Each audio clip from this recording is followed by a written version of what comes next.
The quiet generation nobody figured out. There's a generation that built the internet, survived 3 economic collapses, and still hasn't bought a new couch. Not because they can't afford it, because they won't. Generation X, born roughly between 1965 and 1980, is the most financially misunderstood group alive right now. Too young to get the pension era. Too old to get the sympathy millennials receive. Just old enough to watch everything they were promised get quietly taken off the table. And that experience didn't break them. It rewired them. If you've ever noticed a 50-something co-worker who has a fully maxed out 401k, 3 income streams, a coupon app on their phone, and somehow also front row seats at a Radiohead reunion show, that's not a contradiction. That's a survival strategy, so refined it looks irrational from the outside. Let's trace it back to where it started. The promise that got broken. Sometime in the mid-80s, a generation of American kids watched their parents do everything right. Stable job, consistent paycheck, a pension waiting at the end. The deal was simple. Show up, work hard, and the system rewards you. It felt like a law of nature. Then the 90s arrived. Companies that had employed people for decades started walking loyal workers out with cardboard boxes and form letters. No warning, no explanation, just a severance check and a goodbye. Gen X was between 15 and 30 years old when they watched that happen to their parents and neighbors. The image burned in permanently. By the time 2008 arrived and retirement accounts got sliced in half overnight, it wasn't a shock, it was confirmation. The system doesn't protect you. The system uses you until it doesn't, then moves on. That realization is the foundation of every weird financial behavior Gen X has ever exhibited. They save like it won't work and keep saving anyway. Ask most Gen Xers if they believe their retirement plan will get them to a comfortable finish line, and the majority will tell you no. Retirement anxiety in this group runs higher than almost any other demographic. And yet, they contribute to their 401k with a consistency that quietly outpaces younger generations. That's not hypocrisy.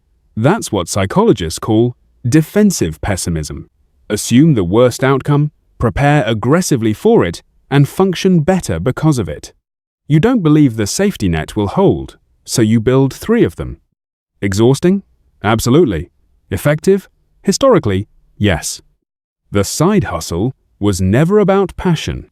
Long before side hustle became a millennial branding exercise, Gen X was quietly building backup income streams and keeping their mouths shut about it.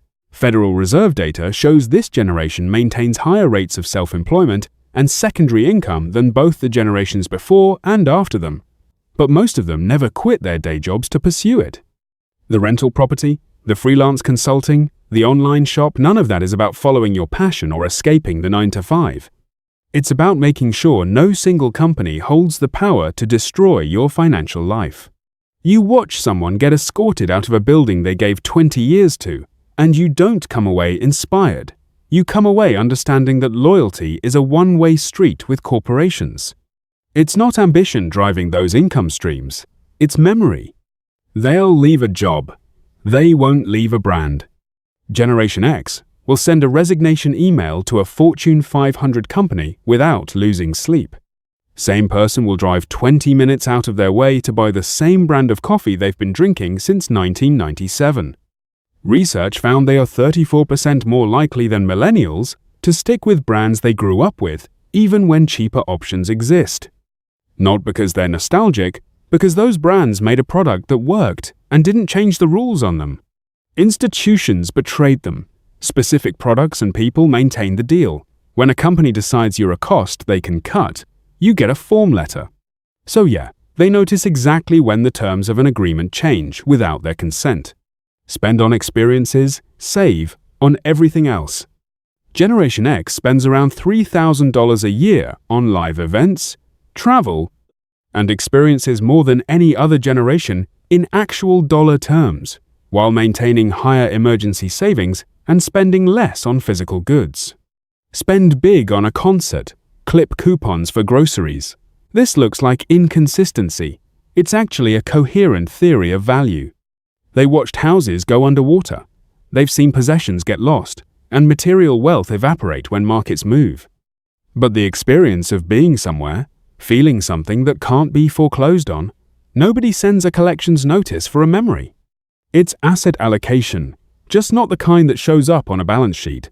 They research everything and trust nobody. Gen X is the least likely generation to use a traditional financial advisor. They manage their own portfolios and build their own spreadsheets. They're also among the most anxious about whether they're doing it right. They came of age when self-education felt real. You could read 5 books and actually become competent at something. That belief stuck. But they also watched what happened when their parents trusted professionals with their financial futures. The lesson wasn't that expertise is worthless. It was that unverified expertise is dangerous. So they learn, verify, and trust only after seeing the receipts. The debt they take on, and the debt they won't touch. Generation X carries the highest total debt of any generation. They also refuse to carry a credit card balance. A mortgage, say, $400,000 has a fixed payment, a defined end date, an underlying asset. It's controllable. Credit card debt is the slow financial erosion they watched gut their parents in the 80s and 90s, small balances that compound quietly until they become impossible. They'll borrow hundreds of thousands for real estate. They won't charge $2,000 worth of furniture without paying it in full that same month. The rule isn't, don't use debt. The rule is, only use debt you can see all the way to the end of. Still keeping paper records in 2026. Around 61% of Gen Xers maintain physical copies of important documents, compared to just 34% of millennials, not instead of digital storage. In addition to it, fireproof safe and cloud backup, paper statements and online banking, they didn't miss the digital transition. Many of them built it. But they remember when systems went down and databases crashed, and records that were supposed to be permanent simply disappeared. Digital infrastructure is reliable most of the time. Paper is reliable all of the time. What Gen X represents isn't contradiction, it's adaptation. Specific, coherent adaptation to an economy that taught them the hard way, that no system, employer, or institution is permanently safe. They save obsessively because they've seen what happens when you don't. They spend on experiences because those are the only assets truly beyond reach of the next crash. They keep paper records because they remember when the backup didn't exist. That kid watching their parent deposit a paycheck at a bank in 1983 learned the formula works. They also learned the formula was always one policy change away from being rewritten. So they play the game anyway. They're just not naive enough to think it's fair.